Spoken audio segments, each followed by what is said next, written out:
Hello and welcome to Ringside. We're Rob Feslin and Maddie Cunningham from The Easy Degree, and this is all about the Raw after Wrestlemania. A famously raucous show with big surprises, big returns, and weird segments. Here is our rundown of the Raw after WrestleMania. Man, this is a weird show. Yeah, it is. The recognized symbol of excellence in sports entertainment.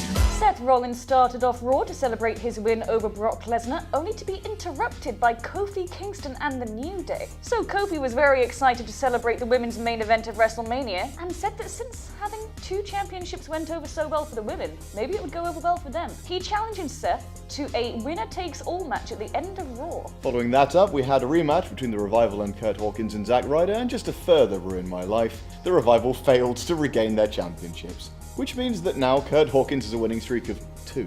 And they also fell for the same trick, twice. Yep. Because apparently the Revival are just stupid now. Baron Corbin came out to gloat over his victory of Kurt Angle at WrestleMania, but not before having his list of accolades announced by the announcer. He was very smug, of course, and he was interrupted by Kurt Angle himself, who came down to the ring, thanked him for fighting him at WrestleMania, and wished him all the luck in the world. All the luck in the world. Bad luck. Following this, there was a sudden interruption with the ominous keys of the piano, and Lars Sullivan finally made his WWE main roster debut. And he looks stacked. Yes, he does. Although he's a lot shorter than I thought he was. I mean, don't get me wrong, he's not short by any means. He's shorter than But I he's thought. not Kane height or anything. No, he's not. The freak himself walked down to the ring and, well, pretty much completely destroyed Kurt Angle, slamming him to the mat and delivering a flying headbutt from the top rope in what is probably the most terrifying flying move I have seen in my life. I always forget that that's his move. Yep. And every time it makes me laugh. Alexa Bliss came out in her ring gear after her role as host of WrestleMania, and she challenged either Sasha or Bayley to a fight. So she's been having some Twitter feuds with Sasha going on the past few weeks, so I was expecting Sasha, but out comes Bayley and probably gets her ass kicked by Alexa Bliss. Following that, the man Becky Lynch came down to also celebrate her big win at WrestleMania and admitted that she now had a sizable target on her back.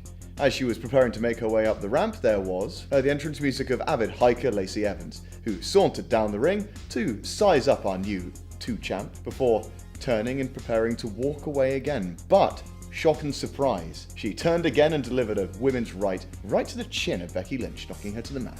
That was a good thunk. It was a damn good punch. It was a good punch. I love the women's right. It looks so good. The man and the sassy Southern Belle proceeded to brawl all the way up to the top of the ramp, and Lacey Evans was just about to sneak out of the way of her, disarm her, before the two were separated by officials. So Gable and Rude approach the ring, and they have a little pop-up in the bottom saying that they're going to change their ways and start fighting their way. So, not so subtle heel turn from Gable and Rude. They then promptly lost to Aleister Black and Ricochet, and as they celebrated, they attacked them from behind, cementing their heelness. Yeah, it's finally happened. Yes, I mean, finally. The two of them were kind of teetering on the edge for a long couple of weeks there. There was a bizarre vignette featuring a strange buzzard-like hand puppet popping out of a cardboard box with a suspiciously Bray Wyatt-esque laugh. What the fuck are they doing? I don't know. What are they doing to Bray? They can't fuck Bray up again. And there's been rumours that Bray Wyatt's going to be returning with a new everything, pretty much. He's had a haircut. He's had a haircut, but maybe it's this bizarre buzzard Now thing. he's a bird. Yeah, I mean, Bray Wyatt has always been famous for saying follow the buzzards. I think this might be a step too far. So Dean Ambrose and Bobby Lashley came to the ring, and they were going to have Dean's final match in WWE. The bell never rang, and they started brawling on the outside after Bobby Lashley promised that he'd take care of Dean's wife while he was away from WWE. Class move. Classic Bobby Lashley. Classic. He's no longer a heel, he's just a cuck. So they beat the crap out of each other up and down the hall. And they throw Dean through the announce table in front of his adoring wife, who then goes and throws her body over him in the weirdest goodbye to Dean Ambrose. Yeah, Dean Ambrose is dead. Sorry, everyone. Yeah, they killed Dean Ambrose, and then when Renee came back to commentary, and they asked, "How's your husband?" She's like, "I don't think I should talk about it." And another surprise return that was in no way surprising. Sami Zayn was shown walking through backstage towards the ring. Is there not more to that? Yeah, there is, but it was interrupted by Mojo. Oh, yeah. There we have a very creepy segment of Mojo Rawley being very angry and staring in a mirror with a pretty cool camera shot with one of his eyes like up here. He's getting pissed off at himself, saying, "Where were you at WrestleMania? Everyone else had this great WrestleMania, and where were you, Mojo?" And finally, Sammy comes through the curtain to his theme. He, saunters down to the ring, waving his noodly arms around as he does, as the crowd lavishes him with praise really, singing along with his theme and welcoming the man back for the first time in about 9 months since he went off on injury. He stood around in the ring and said, well, he's been gone for 9 months and he could really go for a match right now. And who was to answer the call but new Intercontinental Champion, Finn Balor, who, after a quick conversation with the ref, announced that the Intercontinental Championship would be on the line.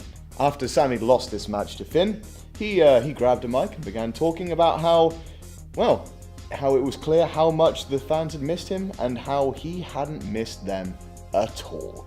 He then proceeded to berate them, saying it was a super toxic environment and how the fans had become the new evil overlords of the WWE.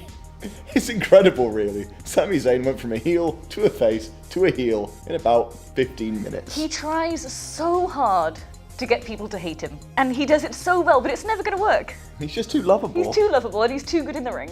So Elias has been promised an interruption-free performance on Monday Night Raw. He comes down to the ring and he says that anyone can do what the Doctor of Thugonomics can do. And he says he's going to give us a good old rap. Oh, good old Elias.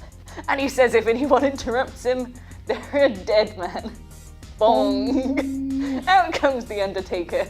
I can't believe I didn't call it as soon as he said dead man. He said it and I thought, oh fucking boy, I know where this is going. It did make me laugh. I was crying. I was actually crying. It was his face. He sold it so perfectly. So I think Elias tries to sneak out of the ring only to get caught by the Undertaker, kicked in the face, choke slammed. Tombstone pile driver. Tombstone pile driver. He was climbing out of the ring and then he thought about it and then he ran towards him. I can take him. I can do this. Elias, you fool. The main event, the winner takes all between Rollins and Kofi Kingston, was unfortunately cut short, much to the disapproval of the crowd, as the Bar from SmackDown Live interrupted, attacking Kofi and giving him the win technically by DQ. Very incensed Seth said that they would still give the crowd a match and challenge the Bar to a tag team match. And very predictably, Seth and Kofi picked up the win and sent the Bar packing for the final shot of Monday Night Raw. I don't think anyone was expecting this match to just go down without interruption. No, I think like anybody who actually thought we were going to see another double champ crown this evening were probably kidding themselves. But I thought they could have chosen someone a bit more interesting than just a tag team. Well, it had to. I think the fact that it was somebody from SmackDown, they're trying to sell the fact that we got the superstar shake-up on its way, and how better to do that than have stars from the other show come to ruin everybody's day. True. And they do make up for it on SmackDown when they say why they came out, and it actually made fake sense. Yes, it did. So it could be worse. Thank you for joining us on this rep. Damn right. If you'd like to keep up to date with this kind of content, we'll be having our SmackDown Live recap as well. Watch our WrestleMania recap, and like, share, and subscribe for more of this content. Thank you for joining us, and we'll see you again soon.